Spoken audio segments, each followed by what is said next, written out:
So overall, whenever it comes to solo queue, you always want to have an idea. If you don't have an idea, then it's inconsistent. Okay. Sledge is a solid solo queue operator. I usually don't play him, but a very strong solo queue operator. This is a solid 5-stack drone. I'm not sure if this is going to help in the solo queue. Usually in the solo queue, you won't be repelling, or at least you don't want to be repelling.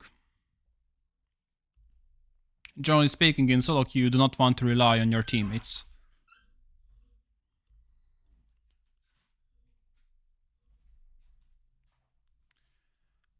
Alright. By the way, guys, if you have any questions in the meantime, just let me know. A little bit AFK, I'm assuming. Okay, we're back.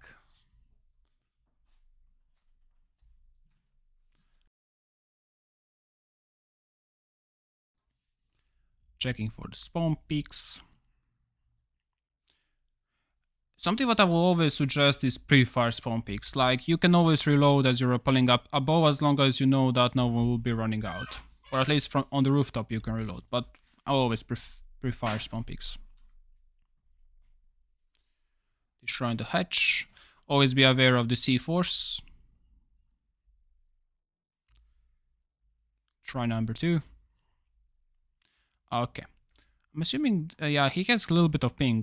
Everything is delayed. This is an interesting lobby. So piano walls are not reinforced, and this is barricaded. This is something that you hope to see. The only question over here is, what's the idea behind the drone? Let's assume that you see someone and he destroys your drone. What do?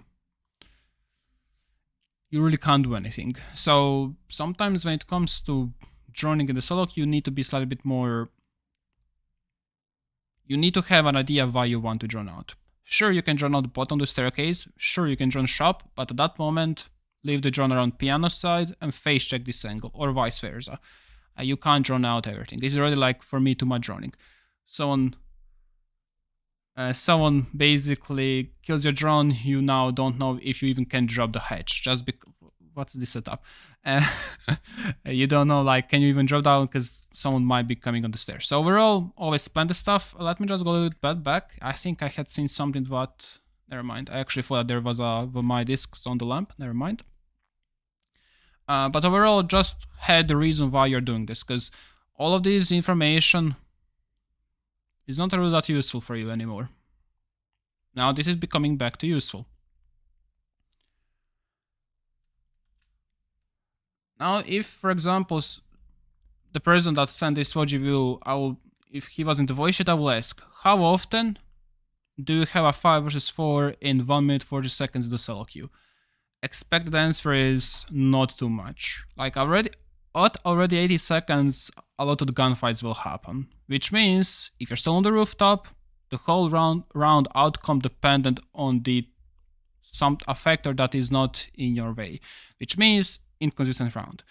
In the solo queue, you want to be the one that decides whether the round is lost or won.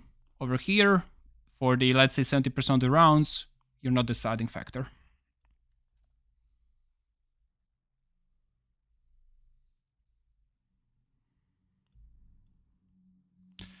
Notice that your teammates are in the objective, and now you're going to the skylight. I will just drop down. Like, drop down, get that map control, and then from the third floor you can start pushing in. From the skylight you really can't do anything aside from hopium that someone will peek at you. So just drop down from the... Okay, I have to kill everything, sorry about that. To use Epic Pen I need to have just one browser. So just drop from the skylight and start pushing in.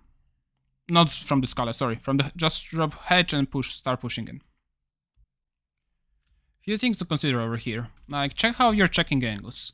And when it comes to checking angles, you want to be checking one at a time. Additionally, like, you didn't check this angle at all. That's my issue. Like, if someone was there, you are going to get killed. Then you're not ready if someone was calling this angle. If someone is, you're dead.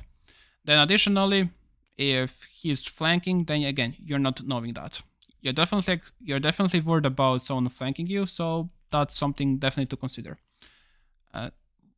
Then, first and foremost, notice bulletproof camera. That's something definitely to keep in mind. But additionally, what if someone was on the staircase? So crosshair placement there, then crosshair placement should be flicking over here or on top of the pallets, wherever do you anticipate that someone will be coming. But crosshair placement is playing a huge role now. Just be ready for the gunfight. You are already a free armor, just ADS. Okay, now you're ready.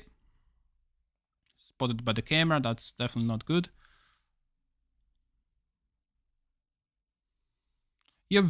Over here, you're hesitating a lot. You need to commit. You have the idea, let's say that you want to be pushing through the Y stairs. Okay, I'm going to use a frag grenade soft one. I'm going to deal with this angle for 4 seconds. I will push in. You're dealing against one angle at a time. Or push piano, but you need to decide.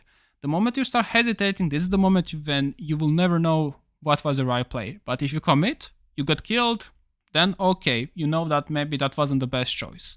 You didn't get killed, perfect, you know that that might be a good choice. But do not hesitate. The moment you start going back and forth, you are allowing the enemy player to simply get a play on you. Again, over here I need to nitpick. This is a common issue. You weren't ADS'd before peeking. You need to be ADS'd. Have gun ready. Alright. Okay, so I see it. I see that you want to show the Goyo canister, but Goyo canister will not kill him. So again, you were not ready for the gunfight, plus you were like, priority is not to destroy the Goyo canister, priority is to kill him. Like, that's going to deal if 10 damage, maximum. That's not going to be anything. Prioritize on the Legion. Overall, several issues. First and foremost, I don't think you have solo queue plan. So when you're pushing a cocktail bar, you don't know what to do. My suggestion is try to play off heavy utility. You can think about using the cabby, start pushing for the snowball. That works quite a lot of me, especially for the lower ranks. From one of my students, Y stairs will not have any traps or will have some proximity alarms. People are lazy. Then in this case, use Bravo or floors. Destroy this trap. People will forget that there's no trap. Push from there. Backstep on the Y stairs.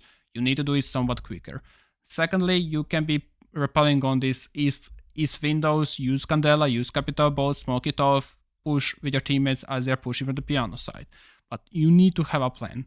Avoid pushing with the whole team. So avoid pushing from the piano side. Avoid dropping the hatch. Why? Because the whole team is not going to be organized enough to kill the pixel players or utility heavy.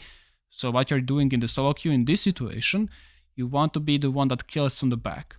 My suggestion, which works quite a lot, is, let me try to open up Blueprint just a sec, is whenever you start, try to open up the white window and pre-fire this. This will grant you quite a bit of free kills. So just melee, shoot, go up bow. That's one thing. Second thing is, if you really have issues with pushing Y stairs, you can always use a soft frag grenade here. Then this guy can either push you aggressively. If he pushes you, you will kill them, or they will push back. Another frag grenade over here, face check these angles. One angle at a time with the soft frag grenade. So these are kind of the ideas that you can be thinking about in the solo queue. Cocktail bar is not easy to solo queue, but it's not super hard. Just make sure to have a plan that doesn't rely on some random factors. And one more thing is hesitating. The moment you decide to do something, do it. Just do it. Don't overthink it. Overthink after you make the play. So after you decide, all right, I did that, and whatever happens, outcome doesn't matter. Whatever happens, think about, was the play good or not. And last thing, crosshair placement. Always be ready for the gunfight. Does this make sense?